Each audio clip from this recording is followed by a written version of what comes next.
Hello, my name is Ken Grindle. I have the privilege of serving as the chaplain here at Siphon Logistics and had the privilege of serving Brian and his family during his sickness. If there was a verse that I had in mind that would describe Brian Sanchez, it would be 1 Corinthians 15:58, where it says, "Be steadfast, unmovable, always abounding in the work of the Lord, for as much as you know that your labor is not in vain in the Lord." And as I thought about what I was going to say about Brian, I couldn't help but to think of the one word, steadfastness. He was always the same. He was consistent, even during his most difficult and trying times. That guy was a ball of fun, man. He would light up a room every time he'd walk in it. And he was the kind of guy that even if you didn't know him, he would get to know you on whatever level that he could.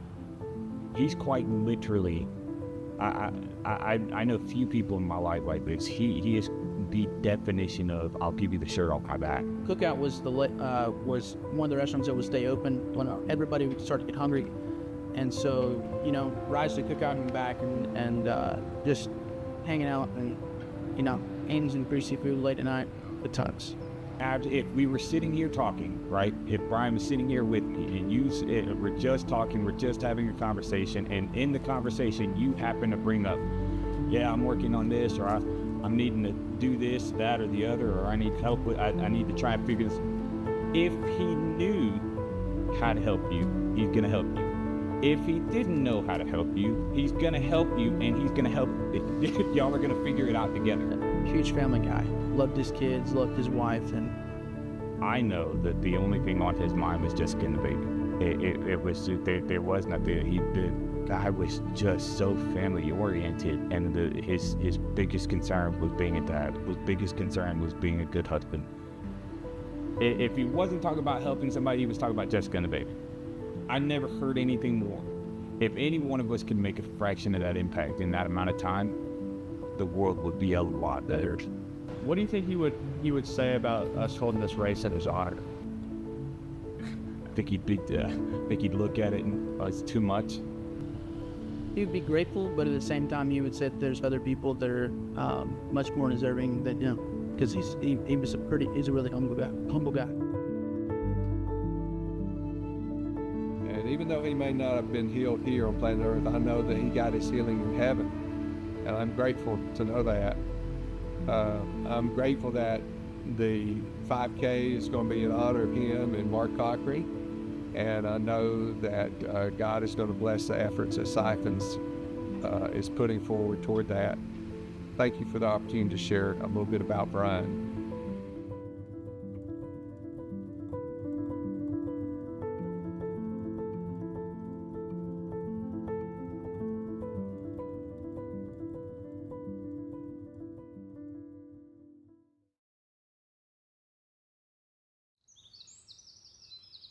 I guess you kind of have to start out with his tenacity.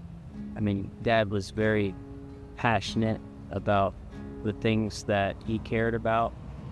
Mark was an inspiration. I started working at Siphon and I met Mark, and he immediately, as soon as I met him, I could see Jesus in his life. He was one of a kind. He was, we all called him the Godfather, I'd kind of drifted away and he would, always preach the gospel to me and tell me how important it was. I considered him the OG because he was like the godfather of logistics. Mark had probably one of the most addictive personalities anybody ever met. I mean, whatever he was in, he was all in. His faith started to become a foundation. He was saved in his 50s. So from then to 68, and that was really what Dad was focused on the most. He's the one that I owe a lot to, because he's the one that brought me back to the Lord. My favorite memories of Mark is hearing his past stories and how he wishes he was living for Jesus back then, and how much he loves his wife and how to honor your wife and all the things that makes you overall a better person. So my favorite memories, how he impacted the team, was coming to a place of work where you have somebody that foreshadows a life of living for Jesus? The last couple of years, his son and I have started working on the same table, and we've got closer. Justin has developed the last 2.5 years. It's not about being the top guy in revenue. It's how you handle things, how you talk with your carriers and your customers and your teammates. Justin has developed into a leader on our table. And I really think that's from Mark's legacy. He would always ask how he was doing. And I really think when I would tell him that he was, doing well, that made him smile even more. Being at work with your parent, sometimes it's not good, but in my case it was.